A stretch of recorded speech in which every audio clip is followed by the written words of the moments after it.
दोस्तों नमस्कार। आईपी गुप्ता नाम है मेरा।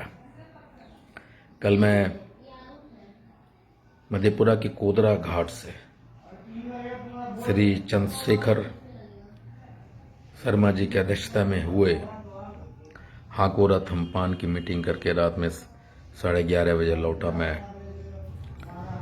और सुबह 6 बजे उठ गया। फिर उसी समय से हाकोरा थम्पान की प्लानिंग, उसके छोटे छोटे चीज़ों पे लिख रहा हूँ, चीज़ों को समेटने की कोशिश कर रहा हूँ, उसका इम्पैक्ट क्या है। और आने वाले जो 3 रैलियां हैं नवंबर में, 10 नवंबर को मुजफ्फरपुर में, 17 नवंबर को जयनगर मधुबनी में और 24 नवंबर को दरभंगा में, उसकी प्लानिंग कर रहा हूँ। हाकोरा थम्पान अपने एक नए मुकाम की तरफ बढ़ चला है और 10 नवंबर को होने वाले रैली को मुजफ्फरपुर में उसको कवर करने के लिए देश के कुछ बड़े चैनल आ रहे हैं। शुरुआत हो गई है। जैसा मैंने कहा था कि बिहार से होता हुआ ये देश जाएगा और देश से होता हुआ विदेशों तक हाकोरा थम्पान की चर्चा होगी। जिस तरह का इमोशंस, जिस तरह का युवा जोश और खासकर महिलाओं की पार्टिसिपेंट 60 to 65% हर एक बैठकों में, हर एक मीटिंग में, हर एक जगह मैं देखता हूं। और उसका जीता जागता उदाहरण रहा है मोतिहारी का रैली। उसमें 50% पंडाल अपनी माँ बहनों महिलाओं से भरी थी और छोटे छोटे बच्चे, बूढ़े, हर कोई कह रहा था हाकोरा थम्पान है। मधेपुरा के अलग अलग जगह से मुझे कॉल आ रहे हैं, सर मेरे गांव आइए, मेरे गांव आइए।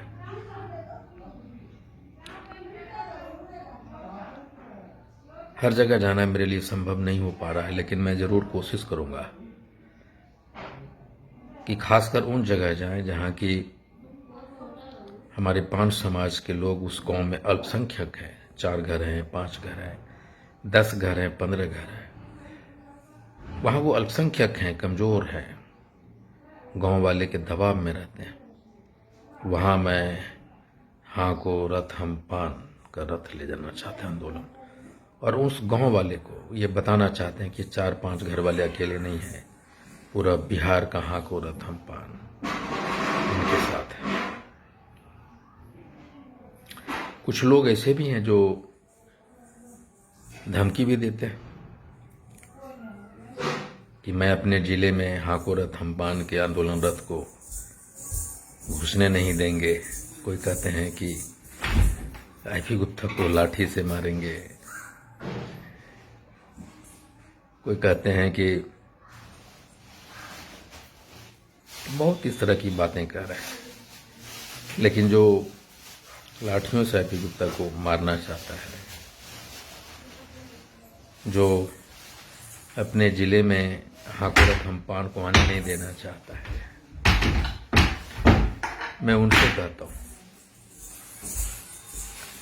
कि अगर आप लाठियों से हमें मारना चाहते हैं तो मैं आपके घर आ जाता हूं। आप अपनी गुस्सा, आप अपनी वेदना, जितनी लाठियां मार सकते हैं मार दीजिए मुझे, और मैं आपको, जब आप थक जाए, आपको हाथ जोड़ के वहां से निकल जाऊंगा। कम से कम इतनी शांति मिलेगी मुझे कि आपने अपनी वेदना को, अपनी गुस्सा को मेरे ऊपर उतार दिया और मैं उसका साधन बन सका। और जो लोग रथ ने आने देना चाहते हैं, मैं उनसे भी कहता हूं,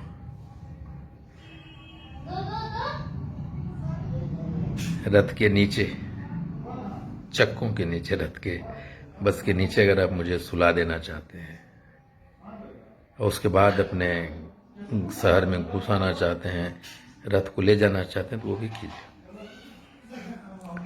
मैं अपने दर्द में, अपने सीने में दर्द लिए 5 समाज के उस माँ का, उस बहन का, उस बेटा का उस भाई का वेदना लिए चल रहा हूँ जो सदियों से अपमानित हो रहे हैं, जिनकी नौकरियां छीनी गई है, जिनको मेडिकल कॉलेज से निकाले गए हैं, जिनके पेट पे लात मारा गया है। और उसके लिए, बच्चों के लिए, अपने पान समाज के आज़ादी के लिए अगर मेरी कुर्बानी भी ज़रूरत है तो कम पड़ेगा। इसलिए अगर आपको मारना है तो मुझे मारिए, गाली देना है तो मुझे गाली दीजिए, कॉलर पकड़नी है तो मुझे पकड़िए।